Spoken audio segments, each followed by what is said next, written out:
I'll quickly introduce Dr. Stanley Ariaru as well, who is going to be part of our panelists for the session this afternoon. Dr. Stanley Ariaru has 11 plus years experience in the Kenyan healthcare space. Dr. Ariaru is an internationally recognized surgeon, a public speaker, and an award-winning healthcare leader. He is an influencer on surgery and health in Kenya and across the region. Dr. Ariaru is passionate about advocacy for effective and responsive quality healthcare delivery systems.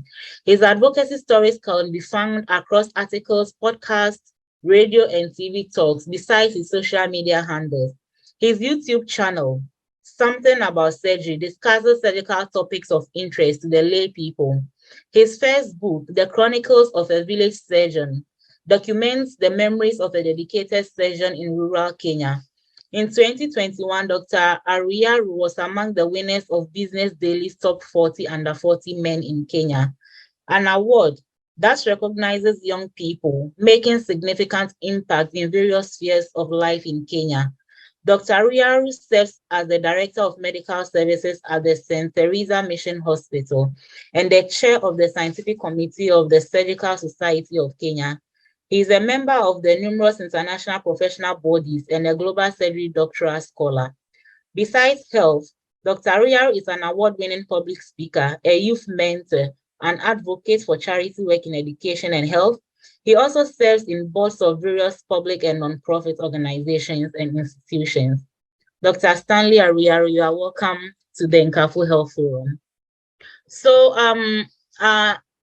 able experts in global surgery, I mean, it is very clear as at now that the case for global surgery has been made. We all know that we have about 5 billion people lacking access to surgical care across the world. And in Africa, where we have the greatest burden of conditions amenable to surgery, this is where we rather have fewer experts in the field of surgery. So, Dr. Stanley, let me start with you. Give us a general overview of what the surgical situation in Africa looks like. Thank you, Irene. Good afternoon from Meru, Kenya. It's a pleasure to be here with my fellow panelists and the attendees. Perhaps just in retrospect to remind the team of an event in 1978 that brought people together in a city in modern day Kazakhstan to chart a way forward in matters global health then. And at the end of that meeting, all these delegates would come up with resolutions that would adopt the Alma Ata Declaration. I know every public speaker, every public health expert, any healthcare leader knows about the Alma Ata Declaration because it was a giant leap for public health in the world. But it missed surgery. And for reasons we do not know, but which have been argued differently, surgery remained confined to the periphery of the global public health agenda. So much so that colleagues will nickname surgery the neglected stepchild of global public health. And that has changed then since the 15th resolution of the 68th World Health Assembly that recognized the importance of essential surgery and anesthesia care as components of primary health care, especially in the thinking of universal health coverage. Now, having put that into perspective, then we come and ask ourselves, where are we? And I think that is an important question to ask because we have got two dichotomies. What is happening is we have a dire situation on our hand in terms of what we need to offer our population in terms of surgical service vis-a-vis how we deliver that. As it stands now, if we pick one thing that we can use, and that is the Lancet Commission on Global Surgery, and look at the metrics that are available, we will find that we are faring poorly. If I use Kenya, which is a lower middle income country in sub-Saharan Africa, as an example of sub-Saharan Africa, we have 2.35 surgery and anesthesia care providers per 100,000 population. That is against the Lancet Commission request or requirement or proposal of 20 per 100,000 population. And the other 6 indicators of the Lancet Commission on Global Surgery are not doing any better. So what I can say is, at the moment, the place of surgery in the African continent is in need of more. And once we agree we're in need of more, we can now start breaking down what are we in need of. Are we in need of infrastructure? Are we in need of human resource? Are we in need of responsive systems? Are we in need of better financing? And all of those can be picked. But one thing I can say is we are not yet there.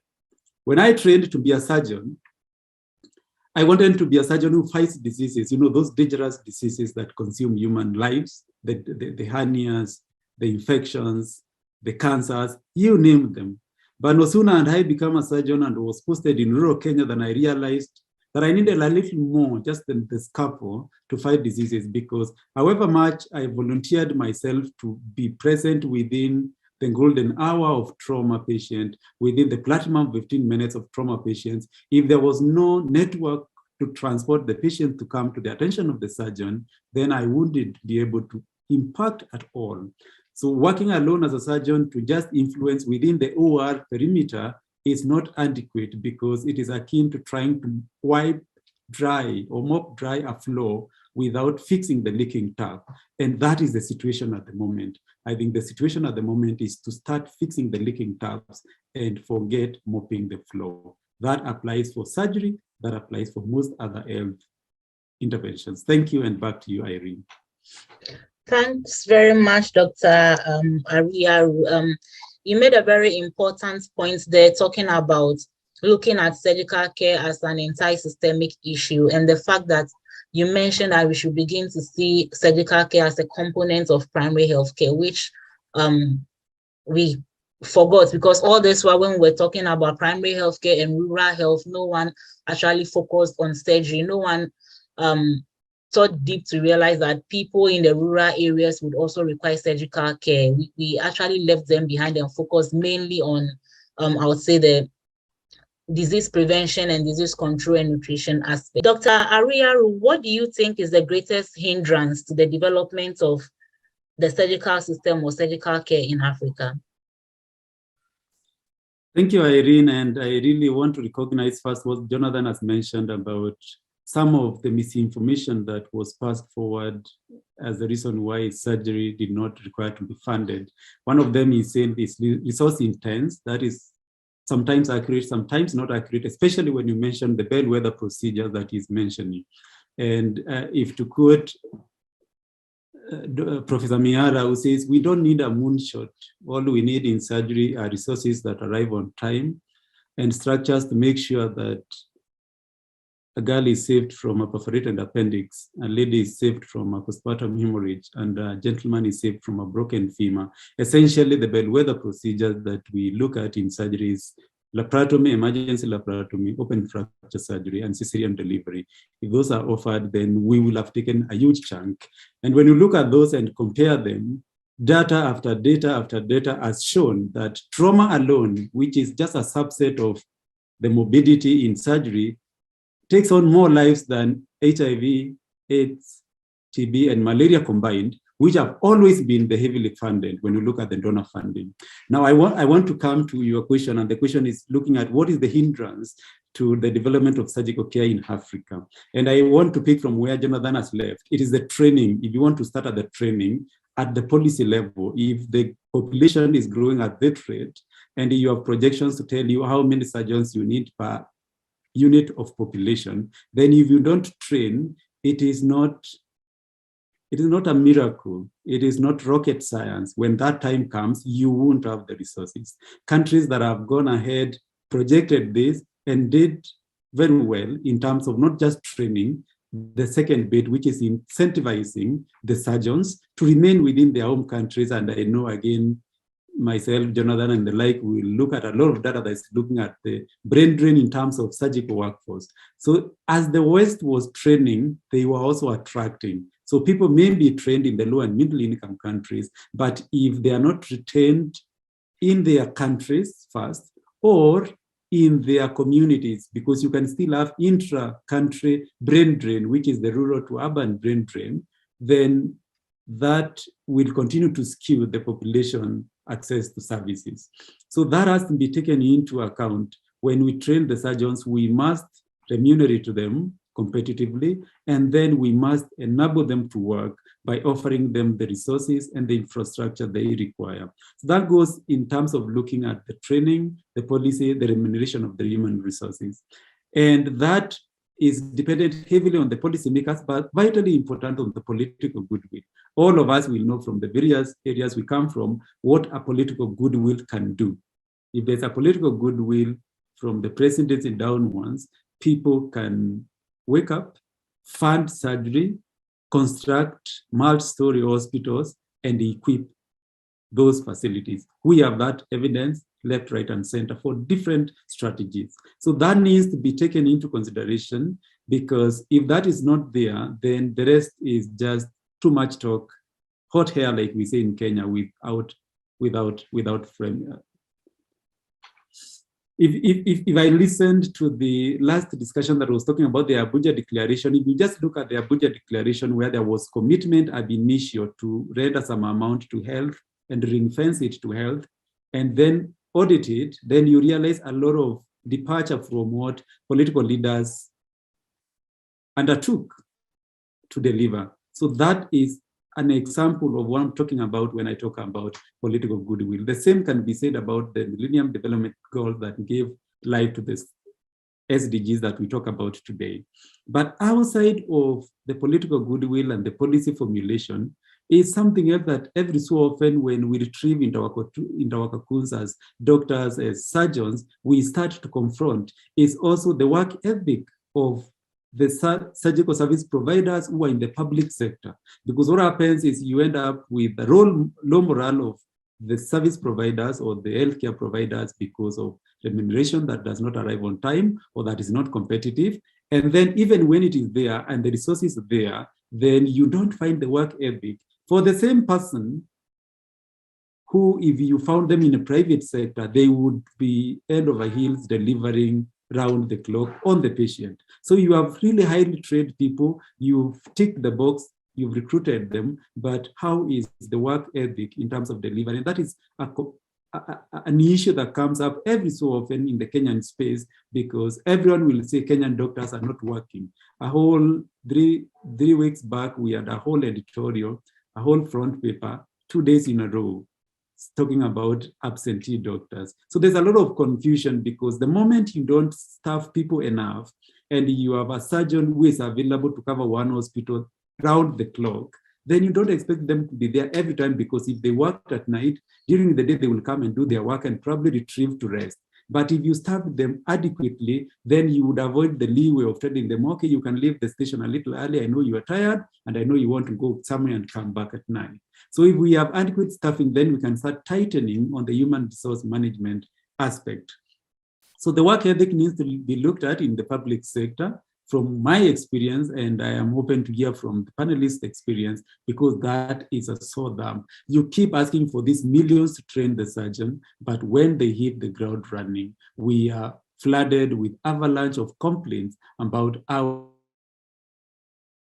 The other bit directly connected is infrastructure. We know can package so that infrastructure comes human resource. It is easier for surgeons, all the MRIs are there, all the critical care units are there. There's a hospital that can give them everything they need, as opposed to telling them, go there, we are going to support infrastructure and support equipping. So that also needs to be there. But finally, why as surgery remains on the periphery of this discussion, I think is because more surgeons need to take up their advocacy role. More surgeons need to wake up and say, wait, yes, I can operate, I can fix the broken bone, I can do all these other operations, but this and this and this must work. And the more we raise our voice, then the more we will be listened to. The more we sit on the table of decision-making, the more we will shape the surgical care in the African continent. Back to you, Irene. Thanks very much, Dr. Riaru. This conversation is getting very interesting, especially you bringing into the conversation our work ethics, talking about brain drain and all that. Dr. Stanley Riaru, what do you think some of the risks of poor infrastructure in terms of surgical care can pose on an individual seeking surgical care in Africa? And how does that undermine the innovations and research that has gone into improving surgical care. Thank you, Irene. I totally agree with Jonathan's input about the cost that has to be looked at. And even when you look at the public health sector, in terms of the primary healthcare, there's a lot of funding. And when we're having these conversations in the global surgery circles, we are saying we don't want surgery to go the model of public health, which depended heavily on donor funding, because then you get to a point where a critical mass of the population is held hostage by the donor funding companies when they withdraw. And we've had those experiences with HIV programs and various other programs. But let me come to your question, and you raised the issue of what are some of the unsafe practices, what risk do patients stand if we don't have adequate infrastructure, human resources? Absolutely, absolutely. And we just, I think I will share that paper. I was part of a global search paper that looked at the correlation between hospital infrastructure and the mortality after cancer surgery. And their conclusion was damning. They said, irrespective of stage of cancer, irrespective of the specialist training, facilities or countries that had poor infrastructure, when you're looking at the level of the health facility, and a worse outcome. And that was an association to tell us that when a facility has heavy infrastructure, they are also likely to have specialists on board. If there's an ICU and there's an MRI and there's a CT scan, and then they are likely to get an anesthesia provider who is competent and a surgeon who is competent and an intensivist who is competent. These are the people who can pick the postoperative complications and address them. So that is me to say that if we have poor infrastructure, then the outcome of our surgical patients is going to be poor. Not because necessarily the specialists do not know what to do, but because they don't have the tools. They know if I was in an hospital X where I trained, I would have sorted this patient. But here I am. Now, the much I can do is to refer them. And then you want to refer them, there's no fuel for ambulance. Ambulance is not available. They don't have money to go. I have had patients who outrightly signed the dotted line and say, I am not going anywhere, let me die in this bed in your hospital. And what do? Do I chase them away?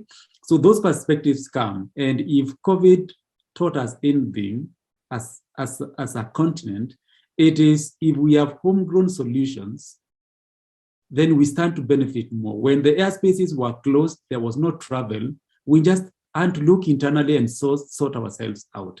And that is the much we can carry from the pandemic. As Winston Churchill said, you should never let a crisis go to waste. That crisis of the COVID pandemic should tell us that we can actually be self-sufficient, that we can actually have homegrown solutions. So the outcome of the patient will be worse if you don't have infrastructure to support a good outcome. That is evidence-based. The second is that you will deny quality care. When you look at the Institute of Medicine, they talk about 6 domains of quality. What does it mean when we say a patient is receiving quality? One of those 6 domains of quality healthcare is timeliness.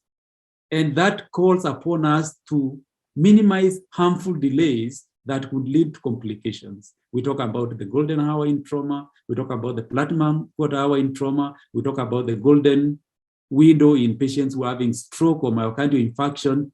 You can imagine if we don't have the infrastructure to handle that, someone who could be saved would die. Someone who could be saved would die. So what happens is you don't have infrastructure, you end up with harmful delays, you end up with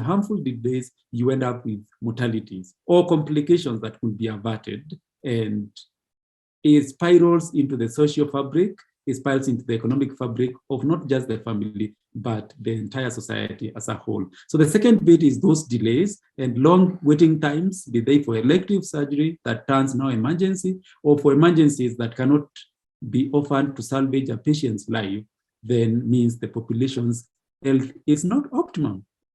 The other final one, which is very popular, is improvisation. If you don't have infrastructure, and I talk about the building or the equipment, you end up improvising. And those of us who have traversed the low and middle income countries will know how much improvisation we have seen. We can't even talk about them for fear of looking, appearing to be practicing witchcraft. So you improvise because you are always taught to do something. You always taught to do something, save this patient's life. What do you have? You have nothing. You have one rod for an open fracture. That means an L shape or an A-frame kind of fixation. You have to bend the rod and make it take an angle at the joint, because what do? Do you leave the patient? Do you leave them for amputation? So I have seen a lot of improvisations when we know the best would be this, but let us do this. So that story of poor care for poor people is apartheid in its own self, is segregation and racism in its own self. And the only person then who owes the poor citizen their care is only the republic or themselves. I think that is where it gets extremely painful for me as a surgeon, as a healthcare provider. I talk to the family, I tell them this would be the ideal. They say, I cannot afford it. Now it's upon them or the state, because the state is supposed to be able to cater for the poor people in the society. They have the social contract theory with the population. They have the social contract with the population. We are going to help you in this and this. Now, that is where the crux is, because there are few who can afford where infrastructure is, but those who can't afford where infrastructure is, how does the government reach them and make sure that they don't just get poor care for poor people, but they get quality care, even if they cannot afford it, because they have a mechanism of protection. So if I have to cap that again, we've said you will end up with poor outcome, postoperative mortality or perioperative mortality. You will end up with delayed intervention and harmful delays, both for elective and for emergency cases. And you will end up with a lot of improvisation. And that improvisation sometimes is fodder for the funding colleagues, because you will hear a lot of task shifting and task sharing, and you will hear conferences where someone wants to say, oh, the clinical officer actually did a Syrian section even better than the gynecologist. And I just walk out of that conference hall, because what kind of conversation is that if we have colleagues who come from countries where cesarean deliveries are done by gynecologists, and they come here and tell us, you don't even need a doctor, you just need a clinical officer, train them how to do it, and they will do it like a gynecologist. So that perspective is completely wrong. Task shifting is one of the way to sanitize the ills that we have because we can't afford. Back to you, Irene. Dr. Ria, you bring very important points to our discussion. The discussion about task shifting can be a whole session for next time. Go back to Dr. Stanley Aruyaru. Based on all the issues we have discussed today, now I'm out with my pen and write down what key things do you think we can do to improve surgical care in Africa? Thank you, Irene. Great question. And I totally resonate with Martin's response just a while back. Like Jonathan said, we know what needs to be done. If you go to any ministry, they have policies that are gathering dust on the shelves of the ministry. If we look at the Nigerian case and even the Kenyan case, by the way, we once prayed until we eventually had a doctor as the Minister for Health and a doctor as the Permanent Secretary for Ministry of Health. And during that tenure, we had the worst corruption scandal in the ministry. So I think we can still argue, and eventually comes back to integrity, not necessarily the title of the doctor or the specialization, but the integrity of the person holding the office. Now, for me, it will be implementation. If we just decided every ministry to go back to their shelves and their cupboard and see the policy or the strategy that is there. In Kenya, we called it Ensota. It was supposed to be launched. I was part of the group that was making it. It was supposed to be launched during the Surgical Society conference. The minister got another appointment. That was the end of it. We've never heard about it. If the respective ministers go back to the shelves, they will find crafted policies that have the solutions to all the problems. If they do not want to do that, the one single thing I can say is a silver bullet to fix the surgical healthcare problem is to fund it. Where you put your money, you put your mind. Where you put your money, you get serious because you don't want to make a loss. So if they actually want to see difference, let them pump money and come back and ask, where did our money go? this is when people will get serious. Otherwise, talking and drafting policies has been going on since time immemorial, and it doesn't help unless they're implemented. So let's go back to the shelf and let us put our money where our mouths are. Thank you, Irene. Dr. Riaru says, let's put our money where our mouths are. That's a very important point.